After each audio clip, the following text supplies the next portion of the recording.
Bon, salut les spongiformes imaginaires. Hein. Donc on est 4 lèvres après ce que toujours tort. Je refais le truc parce que j'ai dit que je buvais, j'ai bu de l'eau, et je me suis encore gros douton, donc j'ai arrêté j'ai arrêté la vidéo. Donc 4 lèvres après ce que toujours tort du samedi 1er mai 2021. Donc je commence par ma petite prière. Hein. Internet est grand et Google est son faux prophète. Protège mes vidéos de toute coupure intempestive. Protège également Paris, la Seine et la Mésopotamie de toute souillure et destruction supplémentaire. Et si t'as le temps, renvoie l'empire américano-sioniste dans les chiottes de l'histoire. Donc comme je disais, je recommence. Hein. Bon, ça va, j'étais pas trop loin, mais enfin, c'est chiant quoi. Donc je recommence par mon Korigenda. Hein. Donc je parlais du Pakistan. Hein.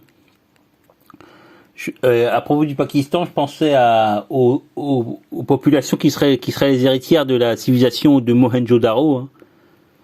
La civilisation de l'Indus. Hein. Donc je pense que ce serait plutôt les Sindh, qui est la langue, qui sont les populations musulmanes du Pakistan, qui s'appellent les Sindh ou Sindhi.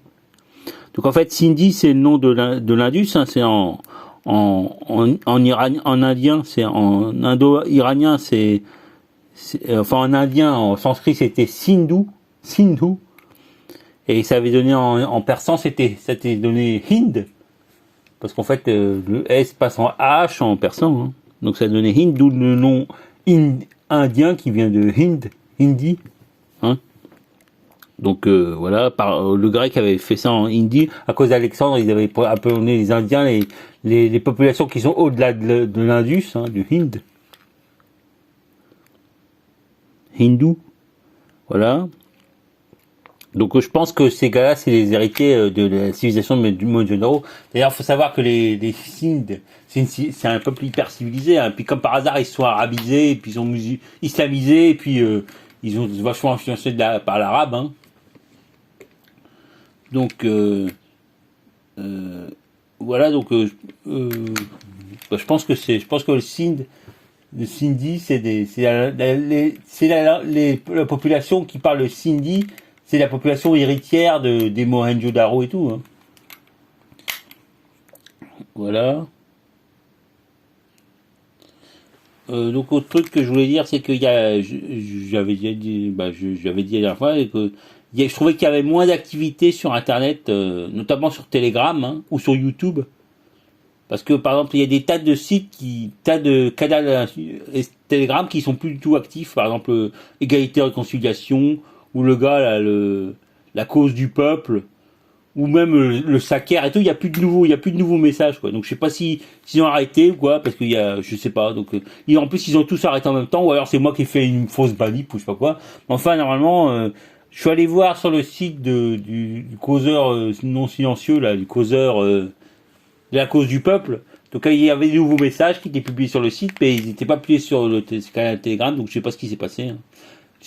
Pour Albanar aussi, pendant quelques jours, il n'y a pas eu de nouveaux messages, donc je sais pas ce qui s'est passé. Et puis aussi au niveau sur YouTube, hein, les chaînes YouTube, par exemple les chaînes guénonistes, j'ai plus de nouveaux messages, à part le gars de la voix du Phénix qui a publié une nouvelle vidéo. Mais apparemment, à part ça, il y a pas vraiment, il y a l'air plus d'avoir de nouveaux messages, quoi.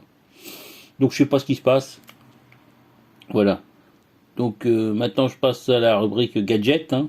Alors c'est vrai que j'ai commandé des nouveaux gadgets, ils sont pas arrivés encore, mais j'ai commandé un masque de nuit là, à mettre pour dormir la nuit, quand il fait jour, à mettre sur ses yeux quoi. Donc ça peut être toujours pratique. J'ai aussi commandé j'ai un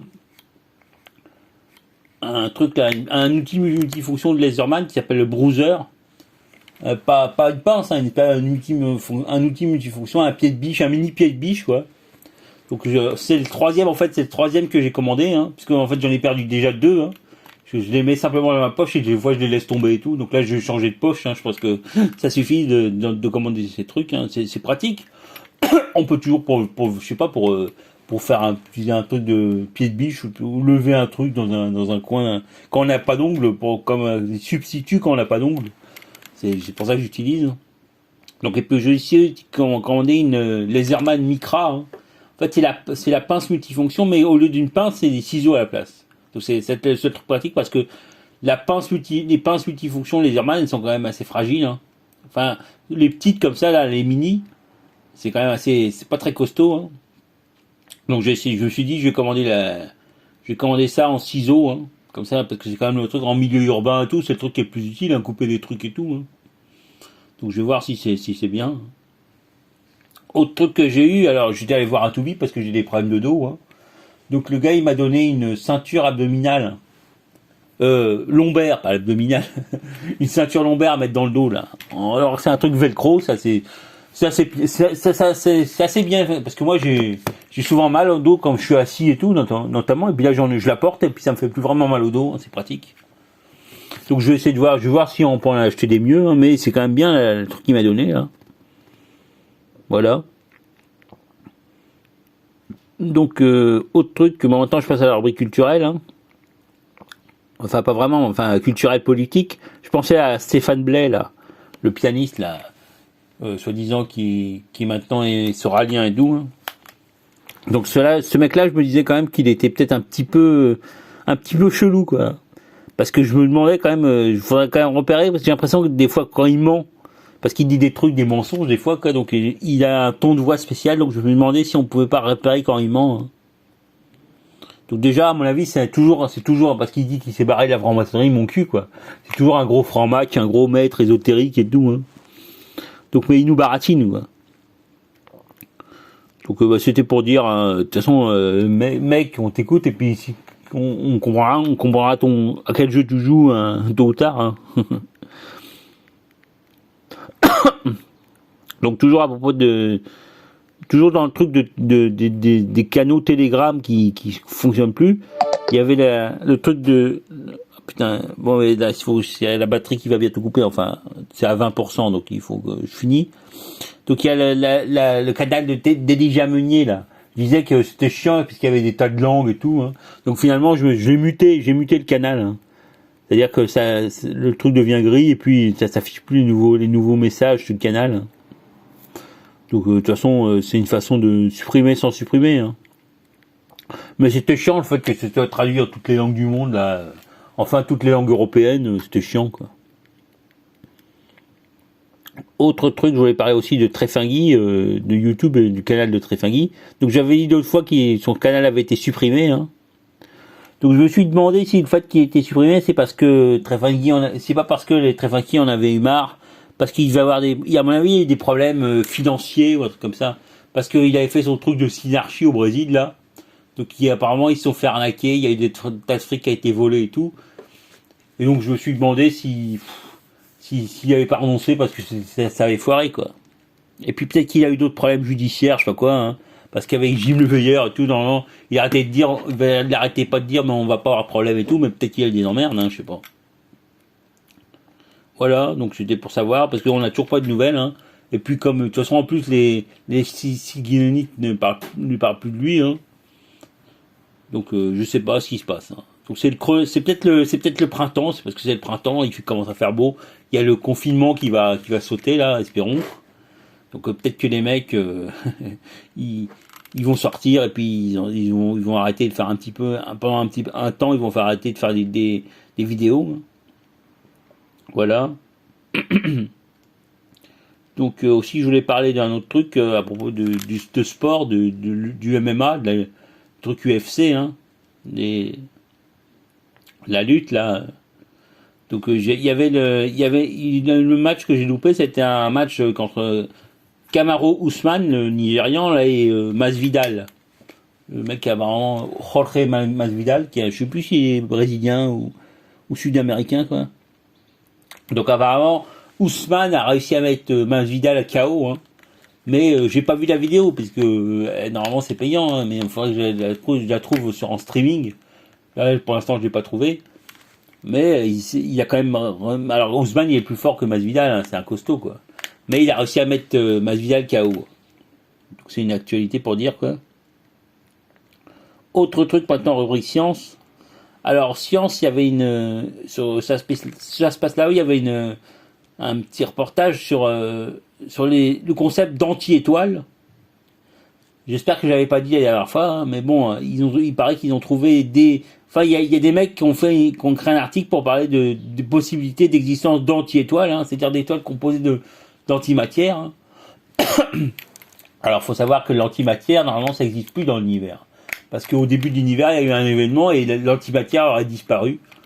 Enfin là, ils ont pensé au concept d'anti-étoile qui existerait, donc parce qu'ils ont trouvé des preuves magnétiques, hein, enfin des preuves qui auraient des trucs des anti, je sais pas quoi, des anti-neutrinos, je sais pas quoi, mais donc ils sont en train de faire des recherches pour s'il y a des anti-étoiles qui existeraient d'une façon ou d'une autre, qui existeraient dans la galaxie ou dans l'univers. Donc ils ont trouvé 14 candidats d'anti-étoiles, hein. Donc c'est quand même impressionnant comme nouvelle, quoi. Ça veut dire que ça se trouve il y a des anti-galaxies, enfin des trucs comme ça, quoi. Donc c'est quand même parce que normalement quand une particule rencontre une antiparticule, elle s'annihile et elle s'annihile en photons, quoi. En photons hyper énergétiques, donc ça fait un énorme. En matière, l'énergie devient CE égale MC2, quoi. L'énergie à 100%, la matière se transforme en énergie, quoi. Donc normalement c'est impossible. Alors ils arrivent à maintenir stable des antiparticules avec des champs magnétiques, ils les condensent et puis ils les mettent ensemble, donc ils ne rencontrent pas de matière, hein, dans le vide, et puis il n'y a pas d'autre matière autre que particules, enfin il n'y a que des antiparticules, donc la matière ne disparaît pas, ne s'annihile pas, mais ils arrivent en matière des quantités infimes, hein. Mais bon, apparemment là, la théorie c'est de regarder des anti-étoiles qui existeraient, quoi. À voir. Et enfin, sans doute, on va avoir des nouvelles après de ça se passe là. Il va nous tenir au courant. Autre truc de scientifique, je voulais toujours à propos de l'espace, je voulais dire qu'il y a la Chine qui va lancer une station spatiale chinoise qui s'appelle CSS, Chinese Space Station. Hein. Donc là, ils ont lancé le premier module par fusée l'autre jour. Là. Donc il y a aussi un article sur Strategica 51 à propos de ça. Donc ils vont lancer au total, ils vont lancer 3 modules. Donc là, il y a le premier des 3 qui a été lancé, le module principal. Hein. Voilà. Et donc, ouais, Strategica dit un truc, il dit que les Yankees avaient refusé que la Chine participe à l'ISS en 98 quand ils ont créé l'ISS, l'International Space Station. Donc ils ont refusé que la Chine participe. Du coup, maintenant les Chinois le font tout seuls. Hein. Donc je sais pas si les Russes vont y participer aussi, mais en tout cas, sans doute, parce que si les Américains ont maintenant leur propre moyen de locomotion avec leur truc SpaceX, peut-être que les Russes vont s'allier aux Chinois, ce qui sera logique. Hein. Donc on va voir. Hein. Voilà. Maintenant au niveau toujours un truc de gadget. Alors c'est vrai que j'ai essayé de réunir un petit peu les articles en fonction du thème, hein, mais enfin apparemment pas complètement. Hein. Donc au niveau gadget, j'avais pensé à la femme de Taras Kouliakov, le Crazy Russian Hacker. Là. Donc elle s'appelle Catherine, donc Catherine Kouliakova, puisqu'ils se sont mariés il y a quelque temps là. On peut voir d'ailleurs, il a mis la vidéo de leur mariage sur Crazy Russian Hacker. Donc voilà, donc je voulais dire que c'est vrai qu'à mon avis, elle participe non seulement des fois elle doit filmer, hein, et puis elle va participer au montage, à tout comme ça, quoi. Donc je voulais dire que le truc marrant, c'est que il avait dit, c'était une Amérindienne. La fille, c'est une fille, un accent bizarre, quoi. Enfin, c'est une Américaine, mais d'origine amérindienne. Donc je sais pas, Taras Kouliakov, là, il habite en Caroline du Nord. Hein. Donc je sais pas quel peuple amérindien vit encore en Caroline du Nord. Il faudrait que je regarde dans l'encyclopédie des peuples amérindiens d'Amérique. Mais bon, pour dire que visiblement elle s'est maniée un arc. Hein. Donc je sais pas. Donc c'est juste pour dire, quoi.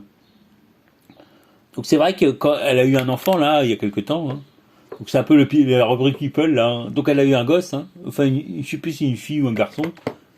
Mais donc depuis il y a plus de vidéos sur les chiens parce qu'elle doit pas vouloir qu'il y ait des chiens qui viennent autour de son bébé. Hein. Donc et puis en plus maintenant il y a le Crazy Russian Hacker, il fait des tas de Taras Kouliakov qui fait des tas de trucs de ménage et tout, de réaménagement de la baraque et tout, quoi. Donc à mon avis ça vient d'elle. Hein. Voilà. Donc maintenant, je vais passer à la rubrique langage. Hein. Donc l'autre jour, j'avais écouté sur Spotify là, les vidéos, les sons, nouvelles chansons. Hein. Donc il y avait un truc qui s'appelle une musique de rap qui s'appelait Tonjo, Ton plus loin Joe, DJO. Hein. Donc Joe, c'est un mot d'argot moderne, hein, d'argot wesh wesh, hein, disons, hein, comme les mots comme enjaille, wesh, tout ça, cher, tous les mots comme ça, quoi.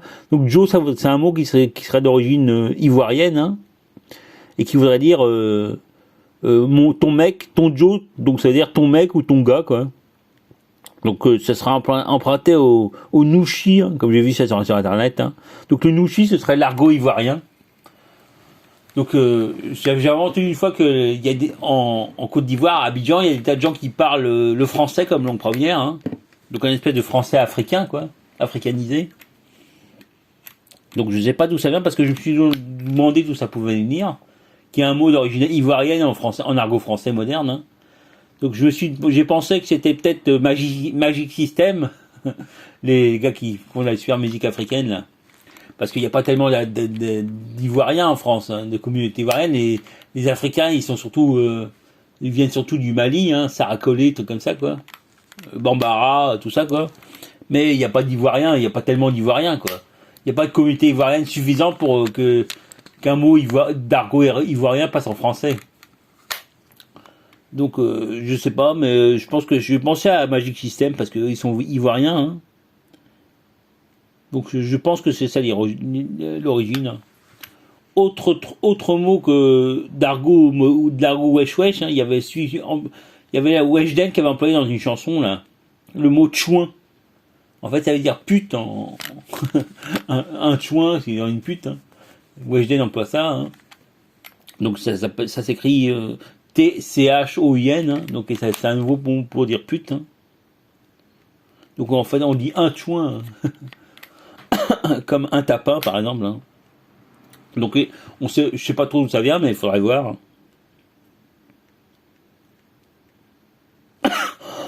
Autre truc, donc je vais parler aussi du mot arc-en-ciel en arabe. Hein. Donc arc-en-ciel se dit qauf quelque chose. Donc qauf, ça veut dire arc en arabe. Hein. Donc ça c'est un vieux mot afro-asiatique. Hein. Et Arqauf, et après il y a le nom d'un dieu arabe pré-islamique. Hein. Donc je me souviens plus c'était le nom du dieu, faut que je le retrouve. Hein. Donc c'est-à-dire l'arc de X étant le dieu pré-islamique. Hein. Donc faut savoir que dans les dialectes arabes, souvent le mot a été changé, hein, on a changé par un euphémisme pour pas le mot pas utiliser le nom d'un dieu pré-islamique. Hein. Donc en fait ils prennent je sais pas quoi, l'arc d'or ou l'arc, ils utilisent des périphrases pour changer de nom et pas utiliser le nom du dieu islamique, hein, pré-islamique. Donc ouais, c'est pour dire qu'il y a des dieux quand même, il y a des trucs culturels qui sont restés avec des noms de pré-islamiques, même de dieux quoi. Voilà, c'était pour dire. Hein. Sinon, autre truc que j'avais lu dans les commentaires des musiques quechua, là. Il y a des mecs qui employaient le mot chevele en espagnol d'Amérique latine. Hein. Donc chevele, apparemment, ça veut dire, j'avais vu la traduction dans le DLE, ça veut dire apparemment bonito ou un truc comme ça, quoi. Donc c'est un truc positif.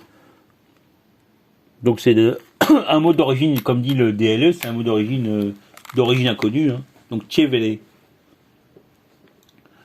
Autre truc que j'ai vu en espagnol, il y a le mot, je parlais la dernière fois de l'expression seguir adelante.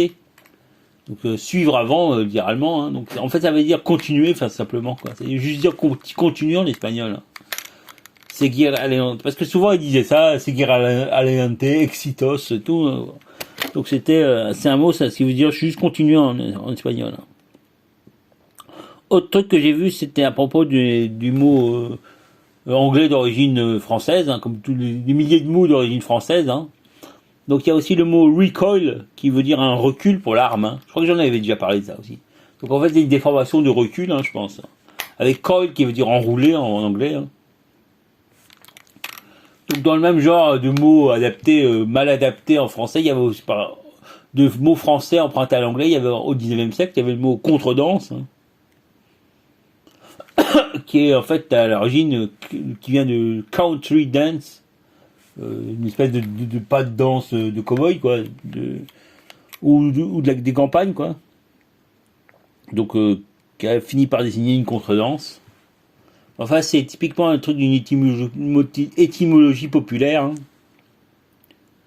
Voilà. Autre truc, donc il y a aussi, j'avais vu une vidéo du CNRS, hein. La première linguiste que j'ai vue dans une vidéo du CNRS, donc Alejandria Cristia, elle s'appelle, d'origine américaine ou latino-américaine ou un truc comme ça. Donc c'est une linguiste qui s'occupe de l'acquisition du langage chez les bébés, hein.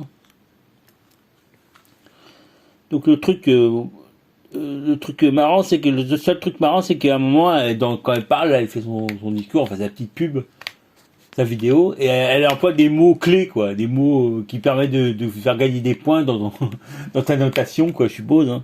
Donc par exemple, elle parle d'écologie, elle dit que elle met un truc pour enregistrer les bébés qui parlent, donc elle les met dans une poche, hein, d'un t-shirt.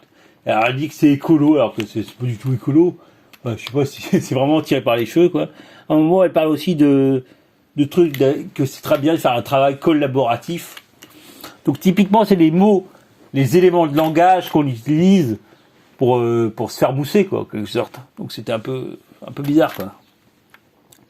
Voilà. Autre truc dont je voulais parler, c'est à propos des langues slaves, hein, du russe et des langues slaves, hein. Parce que j'avais déjà dit que les Slaves et Baltes, c'était les héritiers les plus directs, sans doute, des Indo-Européens, malgré ce que disaient que les nazis, là, ils traitaient les Russes d'Asiates, hein, mélangés d'Asiatiques, hein. Donc, finalement, le russe, c'est la langue, c'est la langue, les Balto-Slaves et les Slaves, c'est les héritiers des Indo-Européens, quoi. D'ailleurs, comme disait Truc Martinet, là, finalement, même la bataille entre les Allemands, les Allemands et les Russes, ça doit continuer la bataille qu'il y a eu quand les Indo-Européens ont envahi l'Europe, hein. Donc ils ont dû se battre contre les populations comme des populations pré-indo-européennes, hein. Par exemple, je sais pas, avec les populations du Nord, les populations scandinaves, tout, il y a des énormes batailles, hein. D'ailleurs, il y avait eu des trucs comme ça, quoi, sur Wikipédia, on peut voir, il y a des énormes batailles qui ont eu lieu, là. Donc, notamment, il y avait des mecs à cheval. Donc, c'est pour ça qu'on pensait que c'était des Indo-Européens et qui ont attaqué, dans un bras de rivière, il y a une énorme bataille entre la population à cheval et des populations sans cheval. Donc, on a pensé que c'était sans doute des Indo-Européens qui envahissaient l'Europe, hein, qui se confrontaient à des populations qui venaient du sud de l'Europe, hein, les populations qui habitaient avant, populations agricoles qui habitaient l'Europe, en tout cas le sud de l'Europe à l'époque, hein. Donc il y a eu une énorme bataille. Je sais plus c'est quoi maintenant, parce qu'en fait mon truc Wikipédia s'est effacé quand j'ai changé de téléphone, quand j'ai changé de smartphone. J'ai perdu l'historique de tous les trucs que j'avais trouvé sur Wikipédia. Donc je le retrouve. Bon, c'est retrouvable, enfin c'est chiant, quoi. Donc je voulais dire que finalement, peut-être que les Slaves, les Russes notamment, continuent les Indo-Européens. Donc il faut savoir déjà que les langues baltes et slaves sont hyper conservatrices, hein, par rapport notamment au germanique, hein, qui a visiblement été influencé par des langues pré-indo-européennes d'Europe du Nord, hein. Donc on pensait notamment par exemple au lapon, hein, parce que apparemment les lapons, ils ont été linguistiquement, ils avaient une langue pré-indo-européenne avant, hein. Donc après ils ont été influencés par les langues finnoises, finno-ugriennes, hein, comme le finnois et tout. Donc c'est assez récemment qu'ils ont adopté la langue, un espèce de dialecte finnois, le lapon, hein. Mais avant ils avaient, d'ailleurs dans le lapon il y a des tas de mots d'origine de substrat, quoi. Donc on pensait que c'était l'idée, parce que les Germains, on se demande d'où viennent tous les mots de substrat qu'il y a dans les langues germaniques, hein. Donc ce serait l'idée que ça viendrait sans doute d'un truc lapon, ou par exemple il y avait les Pictes aussi, hein, les Pictes en Angleterre qui parlaient une langue non celtique et non pré-indo-européenne sans doute, hein. Donc c'est des théories comme ça. Donc par rapport au germain qui est vachement influencé par les langues pré-indo-européennes, il y a le balte et le slave, surtout le balte avec le lituanien, par exemple, qui est une langue hyper archaïque. Ils ont encore gardé en lituanien, il y a encore le S du nominatif. Hein. On dit as au lieu de ous comme à la table. Hein. On dit, par exemple, je sais pas, pour dire loup, on dit Lucas, pour dire loup. Hein. En lituanien. Hein. Donc le balte et le slave sont des langues hyper archaïques, hein, hyper conservatrices. Et en plus, ils n'ont pas beaucoup de changements phonétiques, hein, et donc c'est hyper conservateur. Et en plus ça, ils n'ont pas tellement de substrat, quoi. En balte, en slave, par exemple, ils ont de l'abstrat, des emprunts à des langues, je sais pas, par exemple en lituanien, il y a des tas de mots d'origine polonaise et tout, mais c'est des langues d'origine connues. Même en russe, il y a des tas de mots d'origine turque, ou je sais pas, de Sibérie et tout, mais c'est des mots, des emprunts d'origine connue, quoi. Il n'y a pas de substrat, par exemple, comme en français, où il y a des tas de mots d'origine gauloise et tout. Là, même en russe, il n'y a pas de mots d'origine de substrat, quoi. Enfin, il y a des substrats, mais même des substrats qu'on dit d'indo-européens du Nord, quoi. Des langues du Nord. Donc, je sais pas, par exemple, Yezelo, qui veut dire lac. Donc, ça a l'air d'être un vieux mot, mais c'est pas vraiment indo-européen, mais d'un côté, c'est de l'indo-européen du Nord, quoi. Donc il y a sans doute des emprunts, mais c'est pas du substrat comme je sais pas, comme en français ou en espagnol avec des tas de mots d'origine ibérique et tout. Donc voilà, donc c'était pour dire ça, quoi. Et c'est vrai que finalement, en plus de ça, non seulement le rapport historique, le parallèle historique, non seulement la bataille entre les Russes, les Slaves, les Russes et les Germains. On crée, enfin, je dirais, avec la Deuxième Guerre mondiale, les Russes et les Germains sont quasiment fait génocider, hein. Avec tout le nombre de morts qu'il y a eu avec Stalingrad et tout, il y a des millions de morts russes, puis même les Allemands aussi, il y a des millions de morts, hein.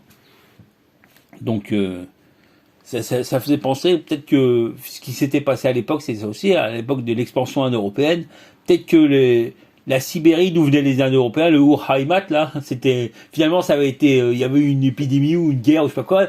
Donc, c'est les gens qui ont fait une immigration, les Indo-Européens qui ont immigré, ils étaient peut-être les rescapés de morts qui s'étaient passés, hein. C'était un peu comme les Vikings, quoi. Parce que les Vikings, en fait, j'avais fait un article sur mon blog à propos de ça. C'est peut-être des espèces de parias, quoi, qui s'étaient barrés de Scandinavie parce qu'ils avaient été chassés par les populations noroises, quoi. Donc c'est pour ça qu'avec des mecs dans les Vikings, parce qu'en fait c'est des mecs qui avaient été chassés, quoi,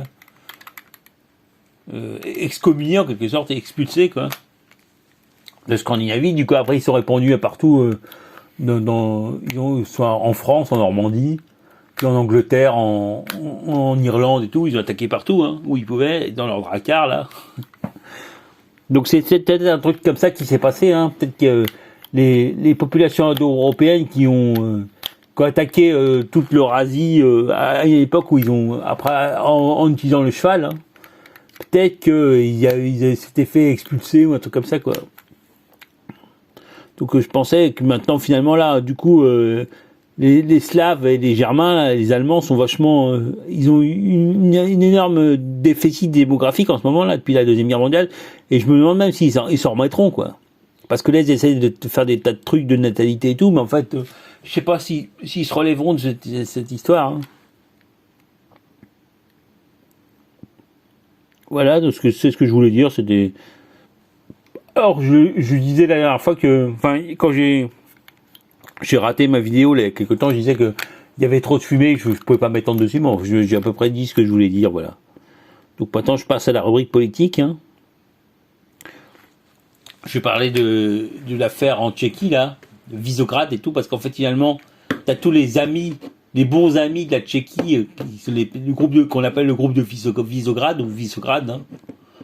Donc, c'est-à-dire la Pologne, les pays baltes, enfin, pas vraiment la Hongrie, mais enfin, la Pologne, les pays baltes et compagnie, quoi. Donc, qui sont vachement anti-russes, hein. Donc, ces pays de Visegrad, ils se sont mêlés à l'affaire de Tchéquie, hein.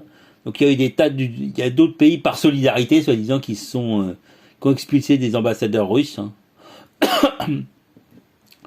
Donc, comme j'avais dit, la Tchéquie accusait notamment les mecs qui accusaient des espions de Russes d'avoir commis des attentats il y a 14 ans hein, contre une usine russe, une usine tchèque hein, d'armement en Tchéquie quoi. Donc c'était un peu bizarre parce que c'est les mêmes mecs qui auraient mis du filet du Novichok. Alors c'est vrai qu'à l'époque je me souvenais, ils avaient dit que ils avaient parlé de ça il y a quelques temps quand l'affaire Skripal est sortie. Là, ils avaient dit que les gars qui avaient empoisonné Skripal et Novichok, ils venaient de Tchéquie, puis c'était lié à une espèce de fuite d'espionnage et tout quoi avec Skripal qui aurait été je sais plus si Skripal il avait participé au programme Novichok et je sais plus quoi un truc comme ça. Donc c'est Novichok, c'est une arme chimique hein, et bactériologique russe quoi. Donc apparemment on l'utilise plus, je sais pas, les Russes disent qu'ils n'utilisent pas. Alors ça c'est, je sais pas si c'est vrai ou pas, mais bon ouais putain je bafouille vachement donc faut pas que je parle de trucs trop longs, faut que je fasse des phrases assez courtes hein. Donc voilà, ce que je voulais dire c'est que on accuse des espions d'avoir fait un attentat il y a 14 ans en Tchéquie sur une usine d'armement hein. Donc c'était lié sans doute au Novichok hein. Voilà, et donc il y a la Rosatom qui s'est fait jeter d'un appel d'offres pour construire une centrale nucléaire en Tchéquie. Hein.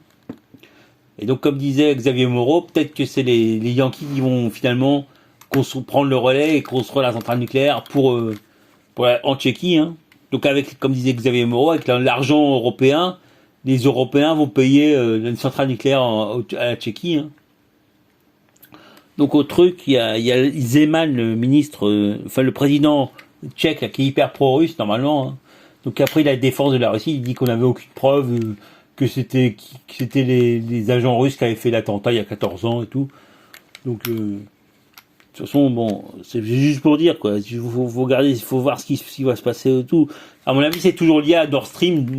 Hein. D'ailleurs, il y avait des mecs interviewés sur Euronews. Et dedans, il y avait des députés, des eurodéputés. Il y en avait une qui n'était pas nommée d'ailleurs. Hein. Donc il parlait carrément de Nord Stream 2 avec cette histoire de Tchéquie. Hein, comme quoi il faudrait interdire Nord Stream 2 à la Russie pour la punir de ce qu'elle aurait fait en Tchéquie. Donc voilà, c'était juste pour dire quoi. Faut garder cette histoire en tête. Hein. Enfin, je sais pas si ça va durer, mais enfin, c'est pour se dire quoi. Autre truc. Ah ouais, alors, autre truc que je voulais dire en politique, il y a eu une tribune dans Valeurs Actuelles qui a été signée par des généraux et des militaires français. Hein. Donc, à propos de, comme dit Xavier Moreau, qui est contre l'antiracisme. Donc, une tribune qui dit qu'il faudrait mettre de l'ordre dans les banlieues et tout, quoi.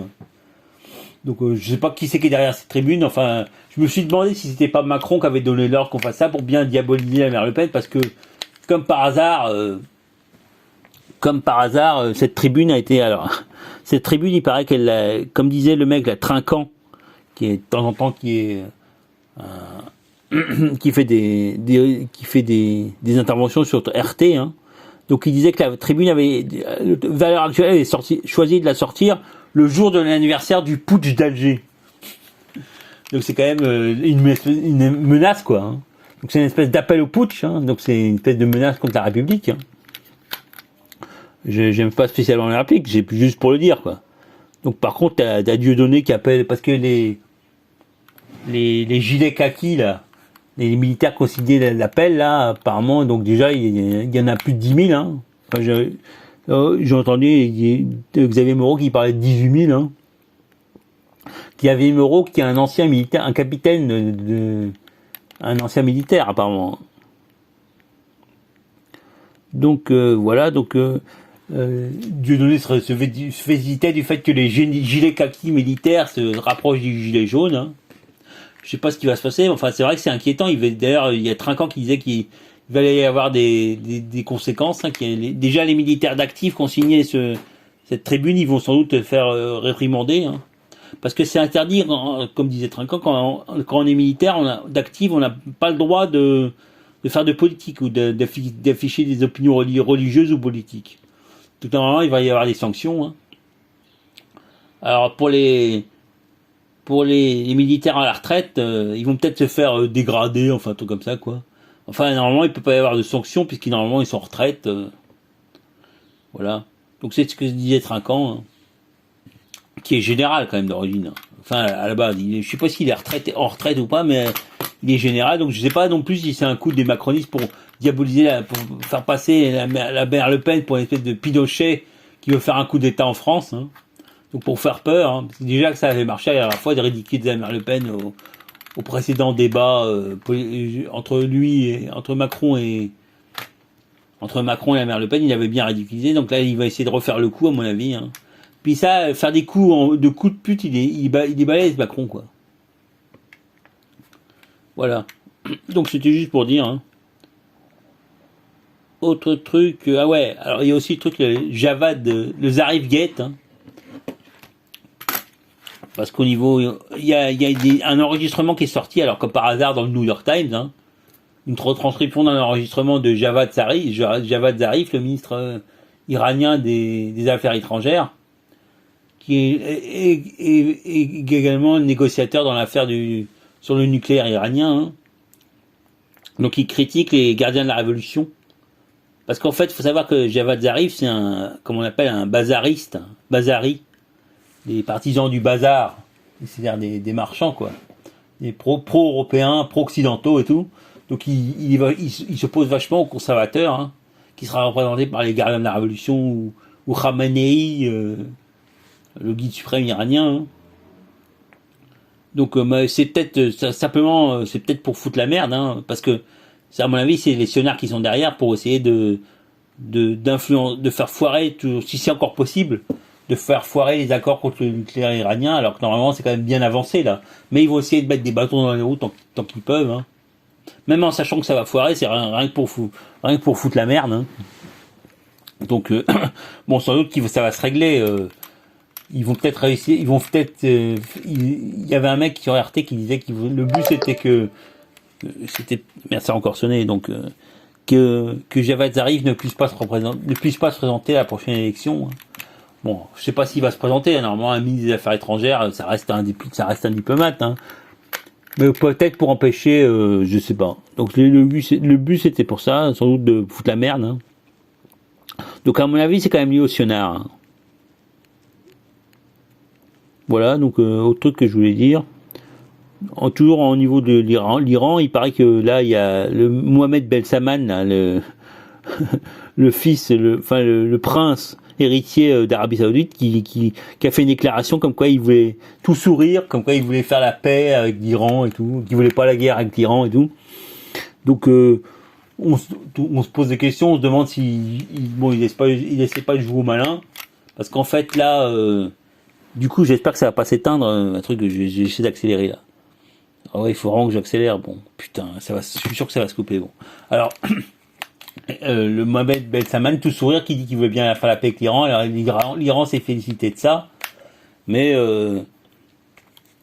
voilà. Donc c'est peut-être c'est lié à mon avis à l'affaire de Biden, hein, parce que Biden a dit qu'il arrêtait de subventionner, de vendre des armes à l'Arabie Saoudite, hein, à cause de la situation au Yémen. Hein. Ceci dit, maintenant ils vont les vendre uniquement aux Émirats Arabes Unis, donc ça va revenir un peu au même. Mais peut-être que MBS 130 vont tourner, ils essaient de mettre un peu dans son vin, hein, de faire un peu l'apaisement. Hein. Voilà.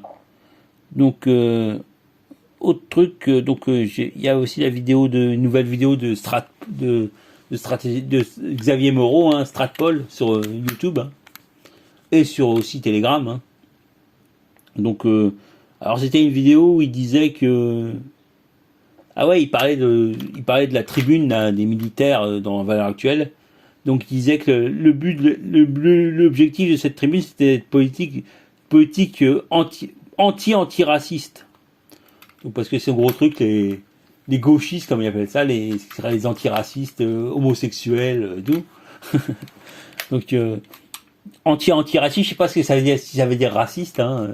Parce que par contre t'as le droit d'être tu peux être citer un un national capitaliste comme Xavier Moreau, tu peux être anti-raciste, mais par contre, t'es philosémite, quoi. T'es pas antisémite, quoi. Donc t'es philosémite, mais anti-raciste. Donc, bon, chacun sa cohérence, hein. Donc, voilà. Donc, il dit que, j'essaie de relire un peu, antiraciste. Ouais, donc c'est lui qui disait que les Yankees veulent construire la centrale nucléaire que les Russes a perdu en Tchéquie, quoi. Voilà. Ouais, bah c'est tout ce que je voulais dire. En fait, je voulais dire aussi j'avais fait aussi le truc sur tous les trucs de Telegram qui paraissent plus, mais enfin bref, j'ai déjà dit avant. Ouais. Ah ouais, aussi, donc je voulais dire ça. J'avais vu dans RT, là, il y avait un reportage sur la Palestine, hein, ils ont annulé les élections qui devaient se faire normalement récemment, bientôt, là. Donc ils ont annulé. Et dedans, comme commentaire, il y avait un commentaire d'un sionard, hein, sur la vidéo sur la Palestine, hein. Donc j'ai recopié le commentaire, hein, parce que c'était un bel exemple de commentaire sionard, hein. Donc le commentaire d'un certain Terry Lamaze, hein. Donc je vous lis le truc, hein. Le problème des Israéliens, c'est qu'ils ont trop de patience, trop d'espoir, trop d'empathie envers ces lâches qui squattent leur terre ancestrale. Si leur propre histoire n'avait pas été si tragique, ce problème aurait été résolu depuis longtemps. Donc ça déjà, vous sentez déjà dans ce qu'il dit, là il y a l'inversion, hein, déjà, le truc caractéristique des sionards, hein. Donc l'inversion au sens de c'est l'empathie, c'est la gentillesse. Alors c'est de l'empathie, comment il dit, l'empathie,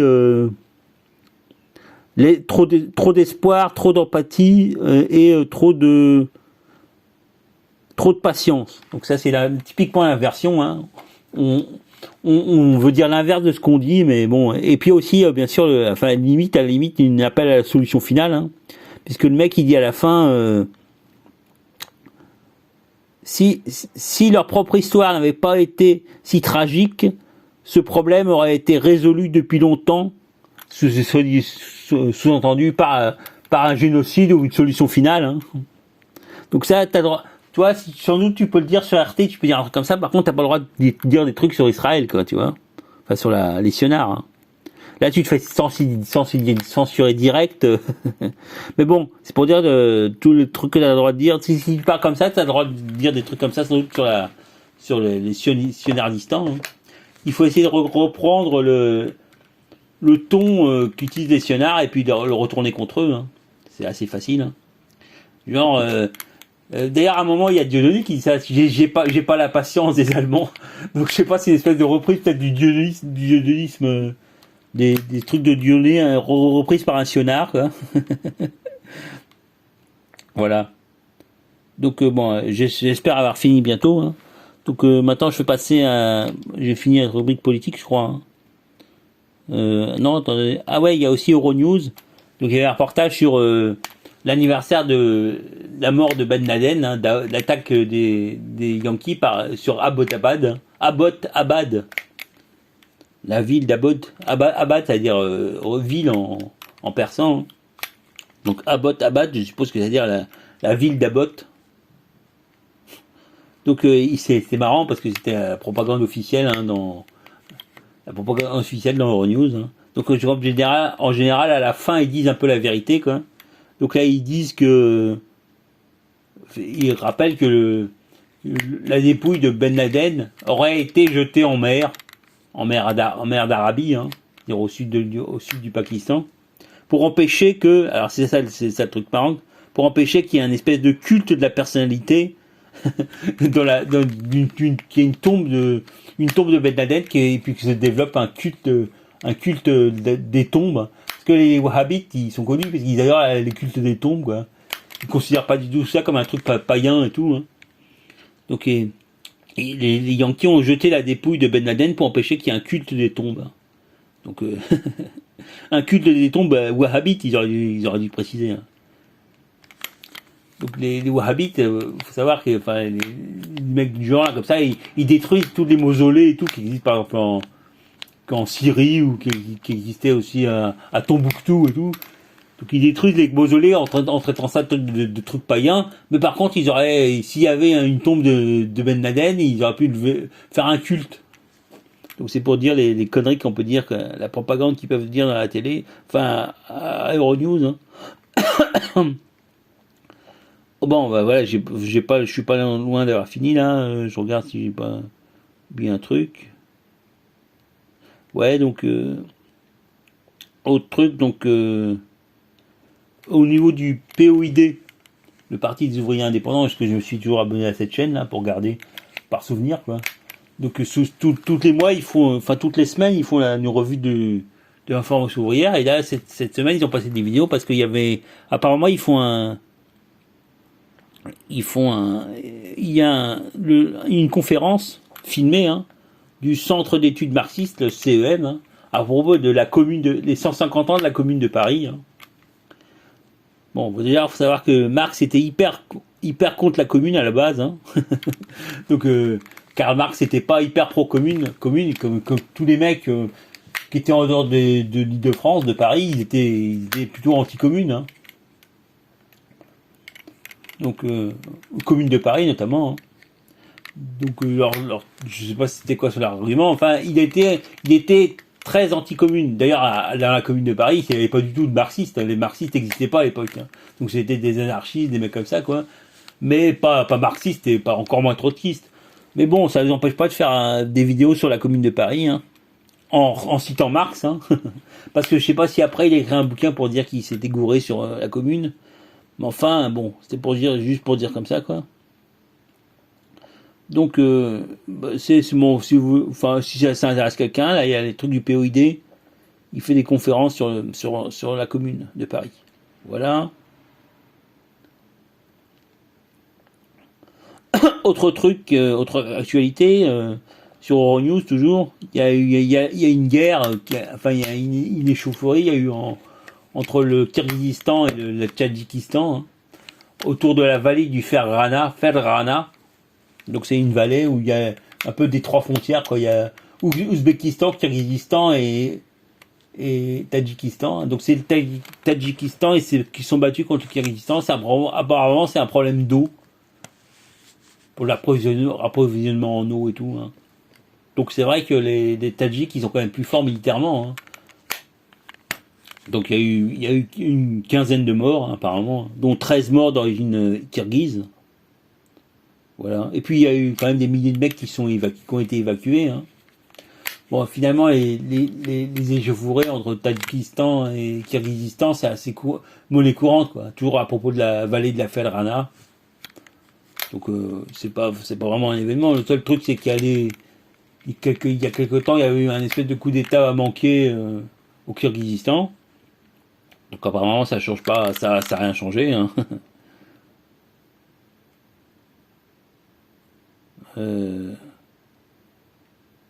Voilà truc. Alors toujours à propos de la Palestine dont je parlais tout à l'heure. Comme comme je disais, il y a les élections qui devaient être organisées entre la Cisjordanie, qui comprenait la Cisjordanie et la bande de Gaza. Hein. Et donc là, il y a Mahmoud Abbas qui vient d'annoncer l'annulation de cette élection. Donc, il prétexte que c'est parce qu'il y a des événements, à Jérusalem-Est, hein, Urushalim. Comme disent les... Merde, je trouve plus les mots, putain. Bon, alors, Mahmoud Abbas donne comme prétexte le fait que Abou Mazen, comme on l'appelle, hein, son nom de guerre, Abou Mazen, dit que c'est à cause des événements qu'il y a eu à Urushalim. Parce que, parce qu'il y a eu des échauffourées, quoi. À un moment, ils avaient empêché l'accès ils avaient empêché les gens de se réunir sur les marges des escaliers après La police avait empêché aux gens de se réunir sur les marges des escaliers, hein, donc il y avait des échauffourées. Hein. La police sionarde, hein. Voilà. Donc là, finalement, là, il dit qu'il annule les élections à cause de ça, mais enfin, on ne sait pas si c'est ça ou c'est simplement parce qu'il a peur de ne pas se faire réélire. Hein. Déjà, ce mec-là, c'est un peu un dictateur. Hein. Il n'a pas été élu depuis 12 ans, quoi. Donc, c'est un espèce de président dictateur, là. Donc, il n'a pas été élu. Il accuse les sionards, mais en fait, ça l'arrange bien que les élections soient repoussées encore. Hein. Voilà. Et donc, j'espère que ça n'a pas coupé parce que c'est vrai que pas maintenant. Non, ça continue. Ça a continué, d'accord. Je suis à 60 minutes, putain. Bon, dernier truc que je voulais dire, c'est que le Covid-19, parce que là, vendredi dernier, il y a Macron qui a annoncé que ils vont commencer à revenir, à annuler le confinement. Hein. Putain, 60 minutes, bordel de merde. Ah non, 50 minutes, ça va. Donc, je pensais que finalement, même si c'était bidon le Covid et tout, ils vont essayer de le truc, ils peuvent juste finir le confinement, mais de façon espacée dans le temps, quoi. Faut pas que ça paraisse trop évident, quoi. Imaginons que ce soit bidon comme truc. Hein. Donc s'ils veulent finir le confinement, ils vont essayer d'espacer ça dans le temps, dire que faut qu'on fasse ça de façon progressive et tout. Hein. Voilà. Bah écoutez, ouais, 50 minutes, ça va, mais bon. J'ai un peu bafouillé, tant pis, quoi, mais c'est à cause de... Allez, bon, salut les gars.